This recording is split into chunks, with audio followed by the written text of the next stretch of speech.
All right, looks like we got some people filtering in here. Give it a couple more seconds or so until let people get a chance to get in here. How's everybody doing today? Say hey, Eric. Hey everybody, Eric and Ian. We've got another live feed for you today. We're going to be talking about butterfly fish. We've got the lights off in here because we get so much overhead glare. So we brought a strip light along with us to tell you about some of the butterfly fish we carry here. As most of you know, there are approximately 130 species of butterflies and 11 different genera. They are in the same family as marine angelfish, the Pomacanthidae family. They have a lot of similarities, minus the cheek spines. Just like angels, butterflies can be picky eaters, and we do need to give them a lot of different types of nutrition. So we feed several things here in the coral farm. On a daily basis, we feed enriched brine shrimp, we feed mysis shrimp, and we kind of mix it up in a slurry, and I put some calanus in there too. For those of you not familiar with calanus, it's kind of this orange glob. What calanus is, it's copepod zooplankton. And it's great for any picky eaters, and you can even feed it to freshwater. It works really good for, say, wild-caught rummy nose or cardinal tetras. You know, fish in the wild that just haven't acclimated to flake or pellet. So again, that's calanus. It's frozen, so you thaw it out, and it's great for any sort of small picky eater. It's great for butterfly fish, it's great for mandarins, and again, it's great for freshwater fish too, especially like celestial danios or galaxy rasboras or whatever moniker those things come under. But anyway, I digress. We're here talking about butterfly fish. Yep. So we like to feed our fish at least 3 to 4 times daily, and we feed them a mixture of this. And we also love our pellets. We feed a lot of New Life Spectrum. We feed a lot of Cobalt Aquatics. We're really liking the new Cobalt line. They're all natural. Ultramarine pellet is awesome. If you guys want to glean a little bit more about fish nutrition, get onto YouTube and find our video with Les. He is the ultimate nerd in fish nutrition. A lot of knowledge. Yeah, absolutely. So without further ado, let's start feeding some of these bad boys. Ian, right now I think you're looking at a semi-larvatus right there. That is a butterfly that's going to get probably 9 inches long, so you need a big aquarium for him as an adult, at least a 6-footer. You know, as with any butterflies, they're open water swimmers. They do like to have some structure, and we always recommend you have an established aquarium with a healthy pod population, especially if you get a newer butterfly that's a picky eater. And again, you want a big aquarium, you want lots of rock, but you want some swimming lanes or open room.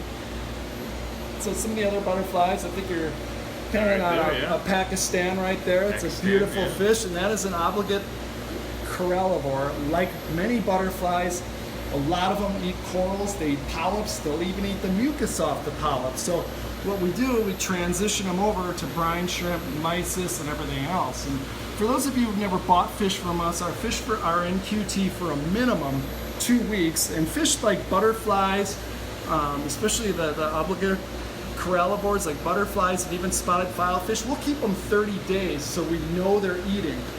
So we don't photograph any fish and put them up for Diver's Den for sale unless they're eating. Yeah. So let's feed some of these guys. Cool.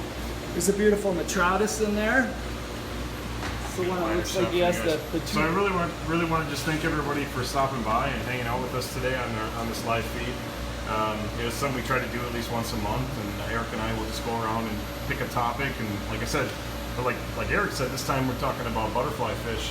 So, you know, if you know anybody who keeps butterfly fish or would like some more information on proper nutrition or what we recommend as far as proper nutrition, you know, share it out to them and tag them in the comments below. So as you can see, these guys are all eating well, and most of these fish actually have a SKU number, which means they are for sale on Diver's Den right now. The only reason you wouldn't see it there is if somebody beat you to it. So we got some beautiful fish in here. So I had a pretty good discussion with Kevin. Kevin Cohen is our director. He's all-knowing, and the guy is the ultimate fish geek. He's been in the business 30 years. We were talking about butterfly fish and just fish in general. One of our wholesalers we work with is Quality Marine, and they're very responsible. And whenever possible, we purchase MAC certified fish, or MAC. So if you're wondering what MAC certification is, or the MAC, unfortunately the MAC is defunct now. It was the Marine Aquarium Council, but what they did a few years back is they kind of set some standards and regulations for fish collecting, meaning they wanted fish collected in a certain way. They work with people like RBS Fish World, who are responsible in their fish net collection and handling in short supply chains. But what's really great about this with QM, when we do buy MAC certified fish from them, we know exactly what region or part of the world they come from. We can nail it right down to the reef and what collection station they were at. And again, it's short supply chain. So if you look at the LiveAquaria website, most of the butterfly fish we offer are MAC certified, and they're the hardier butterflies. You know, there are some very difficult butterflies that we will rarely bring in, or maybe if it's a special order. But again, to go back to MAC certification, it's really key that you know where your fish are coming from and how they're collected. And the other great thing about that when they're MAC certified is they usually come from a very short supply chain, meaning they're collected or harvested, they go to the station, and then they get shipped to the wholesaler. And ideally you want that to happen within 5 to 7 days, because anything longer than that, then your fish is languishing, it's wasting away, and sometimes by the time they get to a wholesaler, you know, their outlook is pretty bleak because they haven't eaten in so long and they're so weak they may not eat. But if you look at all the butterflies in here, again, you know, these things are thick. And when you buy fish off a diver's den, we've had them in-house a minimum of 2 weeks, and you are gonna get a fish that's gonna eat and he's gonna look good. Like I said, these guys they're nice and thick, they're beautiful. And just do your homework with butterfly fish, because a lot of them do eat corals. A lot of them do eat benthic invertebrates, or invertebrates in the open water column or off the bottom. So yeah, let's move next door and show them that. You get the light. So hopefully the fish won't freak out too much. So again, there's 130 different species of butterflies. Most of them fall under the Cabodon. There's 11 different genera. Again, they're very similar to angels, and they can be picky eaters like angels as well. A lot of the butterflies you see are going to be around, in some of these tanks are 5 to 6 inches, and then the bigger ones, they will get 7 to 10 inches, and those are the ones you really want a 6-foot aquarium for. So let's feed these guys. So we've got some beautiful butterflies in here. We've got a dusky butterfly. The one on the bottom in the back is a marginalis. Kind of looks like a copper band with a missing bar. We've got a double saddle. The little striped ones, those are butterflies. They look similar. Those are just, they're stripies. That's what we call them. That's their common name. This Peloensis is very beautiful here. It's a gorgeous little fish. Yeah, that one stood out to me a Yep. bit. We've got a nice Burgess eye up here. Looks very similar to a tinker. We've got a type of Heniochus in here. And there are a few different types of Heniochus, and when we get around to the other side, we can show you the one that we consider the most reef safe. There's a lined butterfly here, a Linolatus. It's a pretty fish, right behind that dusky. Yeah, so this is Heniochus singularis, or masked butterfly fish.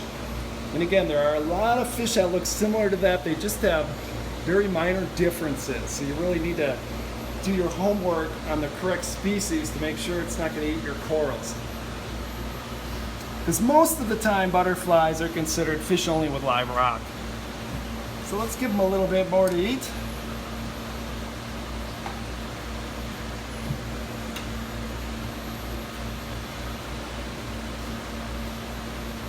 So again, if you're just joining us, we're talking about butterfly fish and butterfly nutrition. I was speaking about some of the obligate corallivores, the corallivores, the butterflies that eat coral. Some of them can be transitioned over to brine shrimp, mysis shrimp, things like that. Sometimes you get a picky butterfly, so you have to stimulate their appetite. And one thing that actually works really well for picky butterflies are live blood or blackworms. The other thing you can offer them are clams on the half shells, since some Butterflies will nip at corals and clam mantles. Clams on the half shell work really good. And if you're really desperate to try something, you can take coral skeletons, anything like an acropora, and you could take a mixture of brine shrimp and mysis like this and kind of rub it and grind it into it and let it sit outside the tank for maybe 15 to 30 minutes and kind of congeal on it. Then put that in the aquarium, and maybe you can entice the butterfly. Maybe he thinks he's picking at coral. And as with a lot of fish, you know, sometimes they can learn the behavior from another one. Monkey see, monkey do. So yeah, those are some good tricks and tips, and you know, sometimes you just get those butterflies that are just a little tricky to eat. So again, we got a lot of the Catodon species in here. Yeah, this one's really pretty. The Palawensis back there, the yellow. Got diagonal stripes, orange on the peduncle.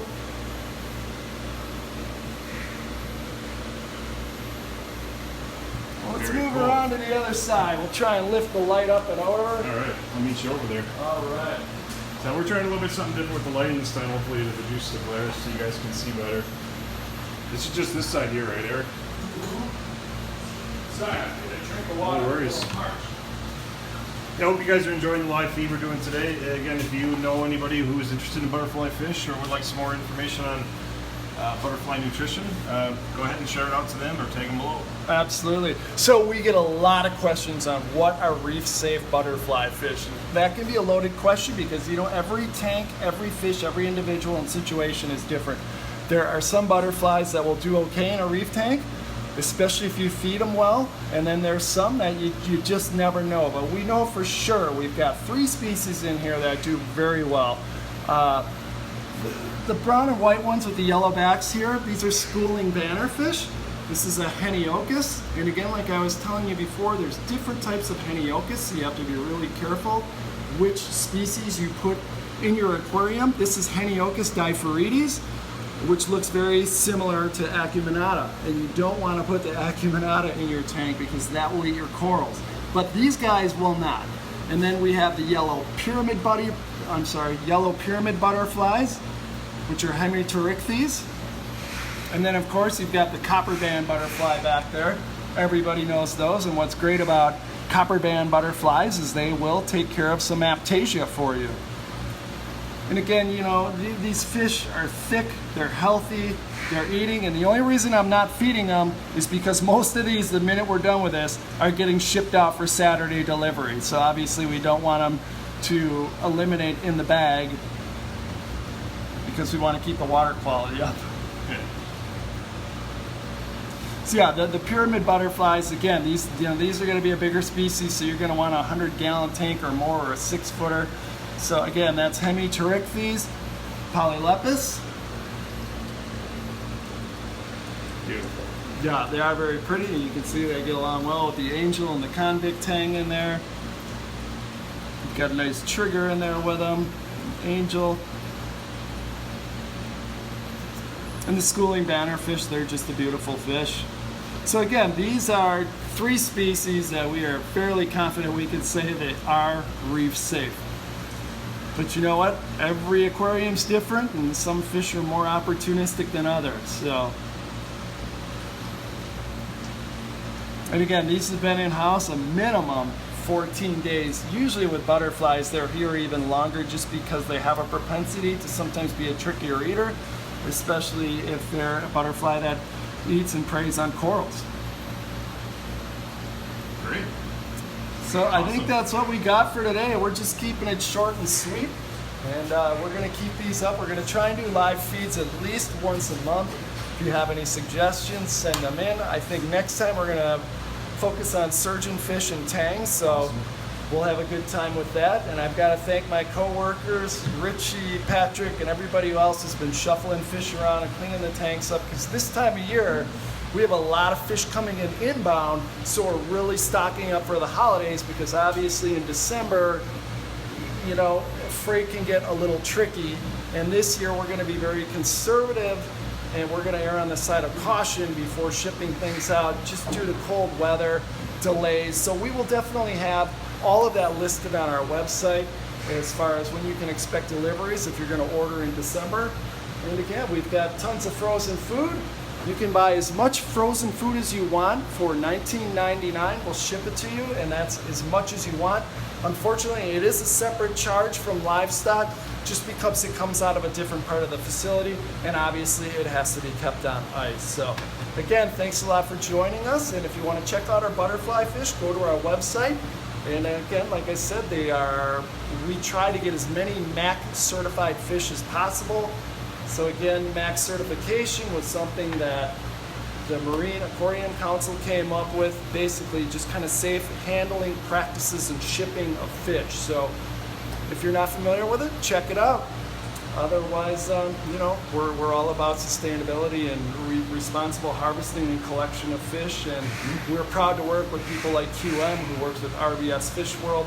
So get involved with all that. Check out Rising Tide Conservation and the Coral Restoration Foundation, and even check out PJAC too. So that's it. Cool. I'm done rambling. Happy Friday, everybody. Have a good weekend. Thank you. Have a good weekend. Thanks for stopping by.